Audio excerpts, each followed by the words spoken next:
देश भर में बड़े बड़े आयोजन होने हैं। उत्तर प्रदेश में भी हमारी कमेटी इसके लिए कार्य कर रही है और 350वीं शहीदी दिवस कार्यक्रम का पहला कार्यक्रम आज उत्तर प्रदेश की राजधानी लखनऊ से दिल्ली के उस ऐतिहासिक गुरुद्वारे के लिए प्रस्थान करने जा रही है, जहां पर सनातन धर्म की रक्षा के लिए गुरु तेग बहादुर जी महाराज ने अपना शहादत दिया था। यानी 350 वर्षों के इस पूरे इतिहास को एक जीवंतता प्रदान कर रहे हैं इस यात्रा के माध्यम से, इन कार्यक्रमों के माध्यम से। कैसा कालखंड रहा होगा जब उस समय औरंगजेब जैसा क्रूर और बर्बर शासक रहा हो और उस समय सनातन धर्म पर हो रहे हमलों को ध्यान में रख करके एक जगह नहीं, हर जगह से अत्याचार के समाचार आते थे। औरंगजेब ने तो एक संदेश ही, एक इस प्रकार का एक उसका उद्देश्य ही था, किसी प्रकार से तिलक और जनेऊ को समाप्त करके सनातन धर्म को हमेशा के लिए समाप्त करो। इस्लामीकरण के जिस बड़े अभियान को लेकर के आगे बढ़ा था, उसमें सबसे पहले चुनौती उसको किसी ने दी थी? गुरु तेग बहादुर जी महाराज ने दी।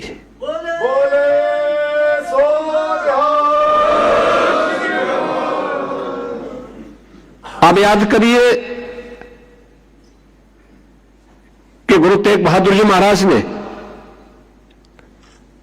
उस चुनौती को स्वीकार किया और क्या क्या अत्याचार नहीं हुए। भाई सतीदास के साथ में, भाई मतीदास के साथ में, भाई दयाला जी के साथ में किस किस प्रकार का अत्याचार हुआ, किस क्रूरता की सारी सीमाओं को तोड़ करके उन्होंने भय से, प्रलोभन से गुरु तेग बहादुर जी महाराज को इस्लाम स्वीकार करने के लिए दबाव बनाया, लेकिन वे अपने पद से कतई विचलित नहीं हुए। उन्होंने अपनी शहादत दी, लेकिन आने वाली पीढ़ी के लिए एक नई प्रेरणा भी दे दी। यही शहादत की परंपरा है जिस पर वर्तमान भारत की नींव खड़ी है। आज हम स्वतंत्र भारत में दुनिया की चौथी बड़ी अर्थव्यवस्था के रूप में अपने आप को स्थापित किए हैं।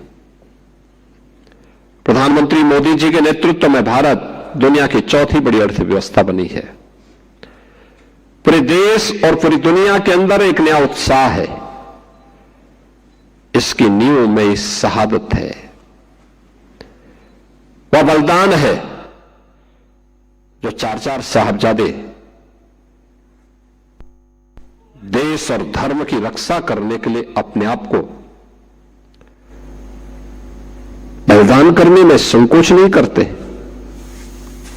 और यही कारण है कि सत्य कोई समाप्त नहीं कर सकता है। हर काल, हर परिस्थिति में वह अपनी आप के अस्तित्व को बनाए रखता है और यही तो हम सब देख रहे हैं। सिख गुरुओं का इतिहास भारत की उस सच्चाई को हम सबके सामने, देश और दुनिया के सामने प्रस्तुत करता है, जिस इतिहास पर वर्तमान भारत की एक सुदृढ़ नींव खड़ी है। आज जब हम 350 शहीदी दिवस कार्यक्रम के व्यापक अभियान को लेकर के, संदेश यात्रा को लेकर के यहां से चल रहे हैं, याद करना, जब हम आगे बढ़ते हैं तो हमारे सामने चुनौती भी उतनी कठिन होती है। मैं यहां धन्यवाद दूंगा लखनऊ के अपने गुरुद्वारा से जुड़े हुए, प्रबंधक कमेटी से जुड़े हुए सभी पदाधिकारियों को। मैंने जब पिछली बार एक कार्यक्रम में नाका हिंडोला में इस बात का उल्लेख किया था कि पीलीभीत और अन्य कुछ स्थानों पर कुछ धर्मांतरण की बातें सामने आई हैं। हम सरकार के स्तर पर तो कार्रवाई कर रहे हैं, आप भी इसमें थोड़ा सजग होइए। और यहां की टीम गई और घर वापसी के बड़े कार्यक्रम को उन्होंने वहां पर आगे बढ़ाया। आपने देखा होगा किस प्रकार की साजिशें हो रही हैं। अभी बलरामपुर में एक बड़ी कार्रवाई को हम लोगों ने आगे बढ़ाया है, आपने देखा होगा, उसने रेट तय किए थे। यानी कैसे धर्मांतरण के कार्यक्रम को आगे बढ़ाना है।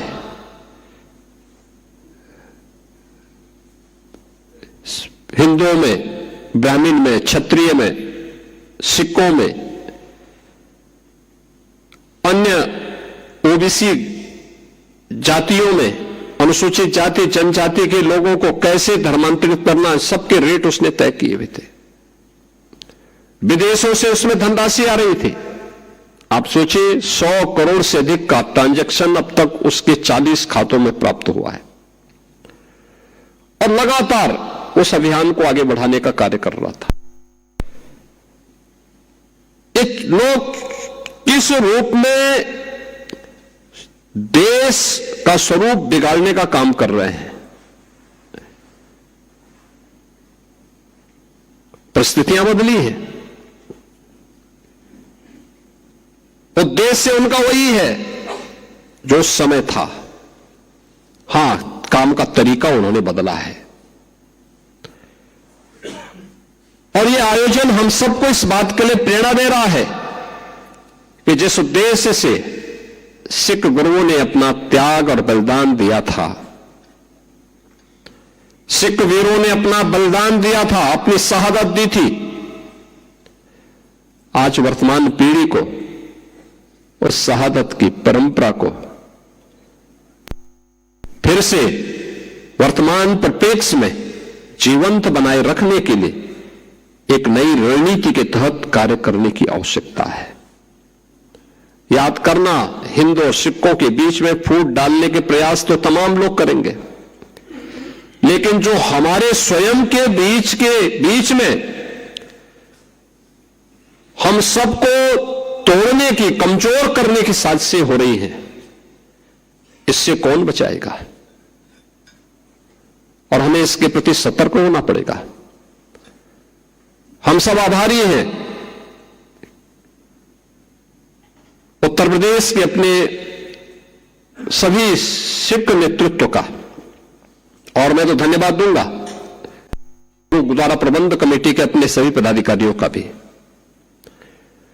उत्तर प्रदेश के हर कार्यक्रम में उनका बहुत सकारात्मक योगदान प्राप्त होता है और उत्तर प्रदेश के हमारे ये पूरी टीम एक भाव के साथ मिलकर के कार्य करती है। और यहां पे जब भी कोई आवाज हम सामूहिक रूप से आगे लेकर के चलते हैं, वो एक राष्ट्रीय आवाज बनती है और वो सफल भी होती है।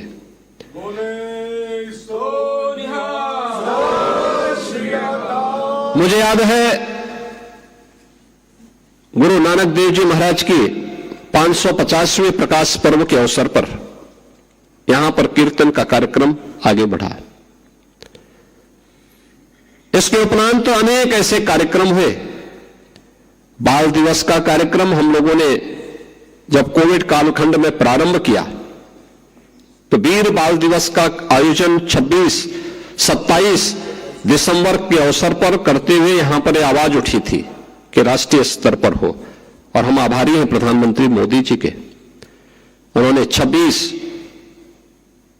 दिसंबर की तिथि को वीर बाल दिवस के रूप में अखिल भारतीय स्तर पर इस आयोजन को आयोजित करने का निर्णय लिया। और अब यह एक अपने आप में राष्ट्रीय आयोजन बन गया है।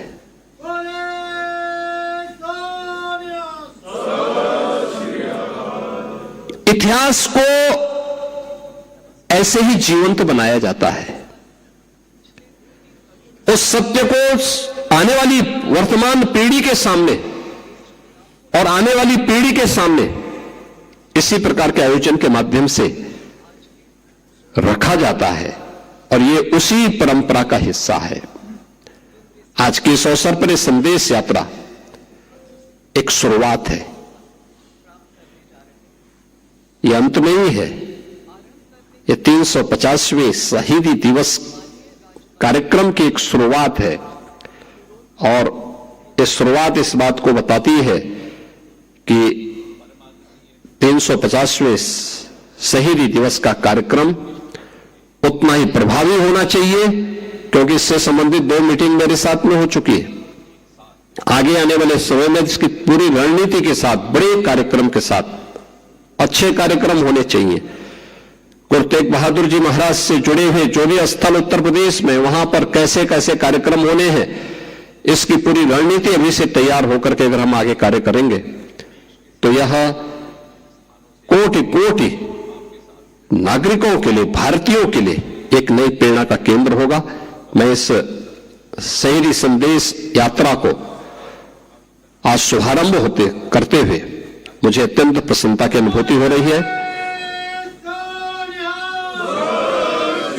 मैं अपनी शुभकामनाएं देता हूं और विश्वास करता हूं कि यह यात्रा गुरु तेग बहादुर जी महाराज, सिख गुरुओं की उस महानता को, जिन्होंने देश और धर्म के लिए अपने आप को जिस भाव के साथ आगे बढ़ाया था, उससे हम सब एक नई प्रेरणा प्राप्त करेंगे। इस पूरे कार्यक्रम के प्रति मेरी मंगलमय शुभकामनाएं हैं।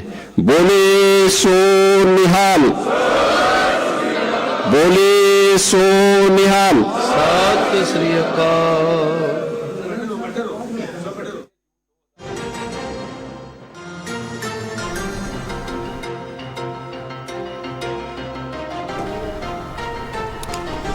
तो लखनऊ से सीएम योगी आदित्यनाथ